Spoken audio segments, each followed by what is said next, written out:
Écoutez, sur cette question, nous avons prévu là encore d'avoir un débat au bureau municipal. Nous l'aurons lundi. Nous ne l'avons pas eu la semaine dernière parce que Jean-Philippe Gautret était au congrès des HLM à Bordeaux et que vous-même étiez absent pour des raisons évidemment justifiées. Donc nous l'aurons lundi. Ceci étant, je pense que vous avez un certain nombre d'informations, puisque je sais par ailleurs que vous avez eu des contacts avec le président de Val-Office, qui est un de vos amis, puisqu'il est maire de Villiers et membre de la direction fédérale du Parti Socialiste, que vous l'avez eu d'ailleurs de Fresnes, vous l'avez eu, je crois, rencontré aussi au congrès de La Rochelle, et il me dit que vous connaissez bien la situation. Ceci étant, je ne la connais pas non plus totalement. Je ne la connais pas totalement, puisque une réunion va avoir lieu mardi avec Val-Office et les présidents et les locataires, où je crois savoir que des propositions vont être faites aux locataires. Je rappelle que Val-Office, et heureusement, dans cette affaire, a joué un rôle extrêmement important, puisque vous vous rappelez que ces immeubles étaient propriété d'ICAD, que ICAD a mis en vente son patrimoine, que les logements devaient être vendus à la découpe, c'est-à-dire que la plupart des locataires, compte tenu de leurs ressources, n'auraient pu rester dans les immeubles et dans les logements, tout ça vous le savez, et que Val-Office a racheté le patrimoine et s'est engagé dans une action de réhabilitation. Vous avez découvert que les actions de réhabilitation étaient en partie, pour toutes les réhabilitations, payées par les locataires. Et elles le sont de plus en plus. Elles le sont de plus en plus, puisque l'État s'est totalement désengagé dans le mouvement HLM et dans le financement et de la construction et de la réhabilitation des logements. Ça a d'ailleurs fait l'objet du débat qui a eu lieu pendant ces 4 jours au congrès HLM à Bordeaux, où l'ensemble des représentants des locataires et l'ensemble des bailleurs ont tous, de façon unanime, comme d'ailleurs l'année dernière, émis des vigoureuses protestations et font des propositions pour que cette situation cesse. Il faut savoir que la réhabilitation, elle est payée et subventionnée par la région, dirigée par la gauche, par le département, dirigé par la gauche, et que l'État est totalement absent. Donc les financements sont donc payés par ces subventions et par les emprunts encourus pour payer les travaux. Au départ de cette affaire, des augmentations. Alors j'ajoute qu'il y a, du fait de la politique de l'État, 2 types de logements dans le cadre de leur financement, des PLS et des plus, avec des loyers différents pour des locataires semblables, qui en rajoutent beaucoup, et ça issu de la situation des cadres et des conditions qui ont été imposées par l'État pour le rachat par Val-Office. Donc, évidemment, les locataires sont impliqués. Ceci étant, Val-Office a fait d'ores et déjà beaucoup d'efforts, et je ne critique pas Val-Office, et je ne critique pas son président. Je considère que Val-Office est un organisme de logement social extrêmement sérieux, qui a construit dans notre ville plusieurs milliers de logements, et qui en ce moment en réhabilite près de 1000. Les Maillards, ce qu'on appelle les Maillards 225, avenue des Olympiades, dans le quartier des Olympiades, les Maillards 275 dans le quartier de Bois-Cadet, Maillard étant le nom de l'architecte, et 275 et 225 étant le nombre de logements, ainsi que le 12-14, des immeubles de 12-14 du pôle Langevin qui sont gérés par Valoffice, et enfin les logements anciennement ICAD.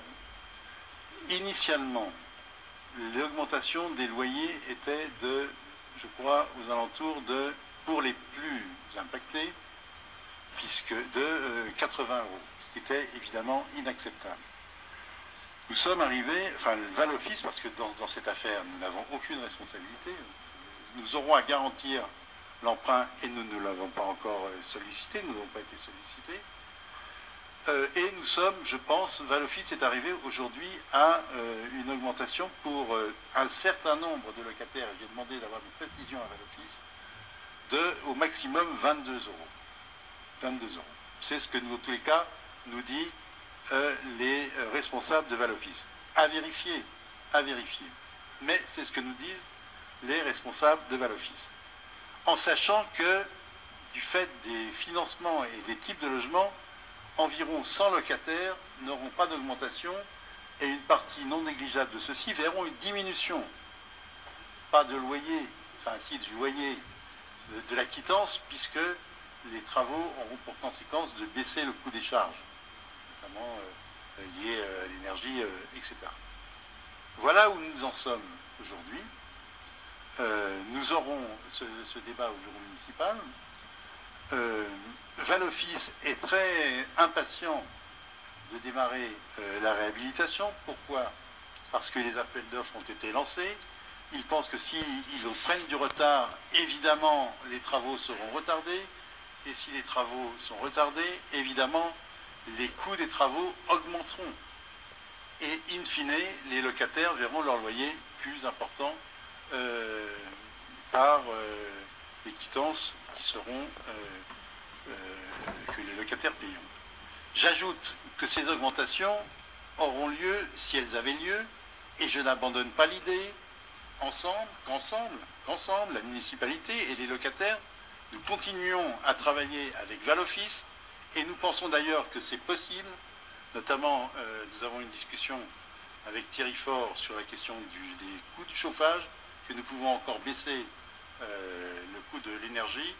Nous pensons que nous pouvons encore aller plus bas que ces augmentations-là. Et nous pensons encore que l'OPAC, enfin Valoffice, pardon, doit faire encore des efforts. Je crois savoir, mais peut-être le savez-vous mieux que moi, pour les raisons que j'ai dites, je crois savoir que Valoffice va faire de nouvelles propositions. En sachant que les augmentations n'auront lieu que l'année prochaine, quand les travaux seront terminés. Et j'ose espérer